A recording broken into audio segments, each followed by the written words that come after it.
Okay, so here we are. This is day 3, technically, so it's the Sunday, lunchtime. The lads have all gone off for their sandwiches and wraps and crisps and whatnot. So I thought I'd take an opportunity to just do a final video for the General d'Armée 2 weekend.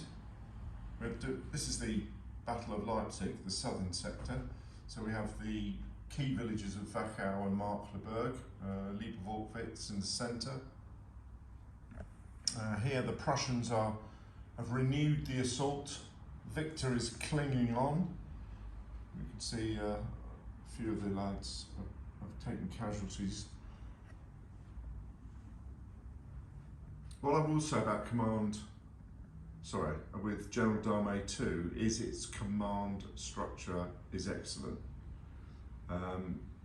There's a definite feel to the game of its speeding up.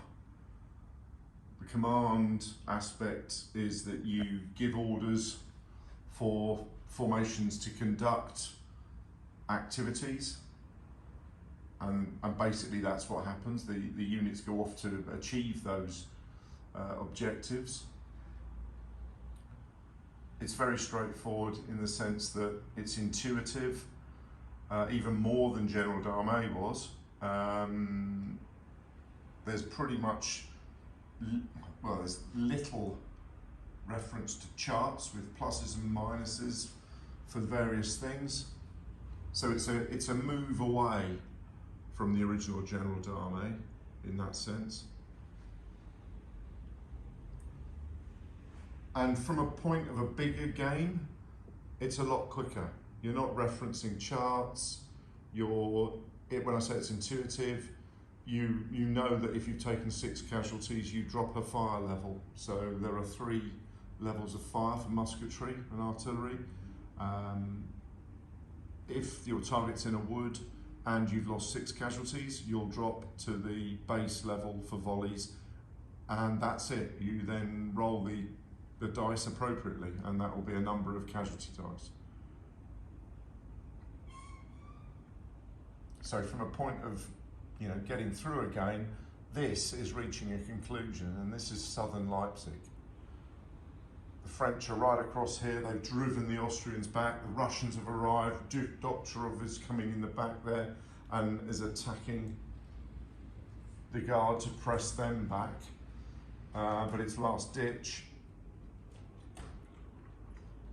The Guard cavalry's got through and is actually on the flank of the Guard division that's actually attacking the Poles. The Poles are hanging on in the village here, supported by the Württemberg troops.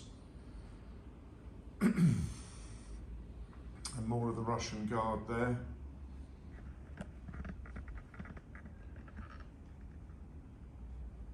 The K-POC is more for effect, really. It's not a lack of fire discipline.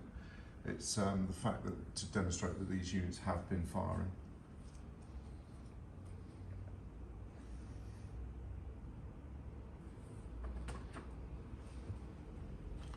So there's a simplicity to the rules. As I said, they're intuitive. For me, the fact is that it speeds up process quite a bit, but you lose nothing of the feel.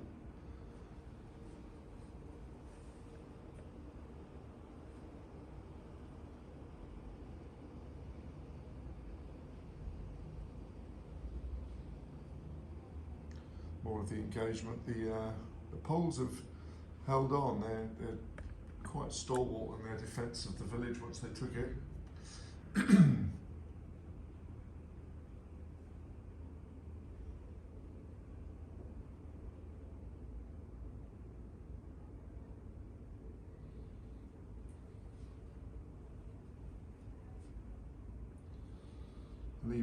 Leipzig is still in French hands. Lots of support coming through with the middle guard, although they do appear to be faltering now, somewhat. But then the old guards come in. So I can see there's an old guard division coming in there. Young Guard still holding their ground. Russians have taken Wachau, driven the Young Guard back, but they're still hanging in there. So we've probably got about 3 hours left in the game once the lads come back from lunch.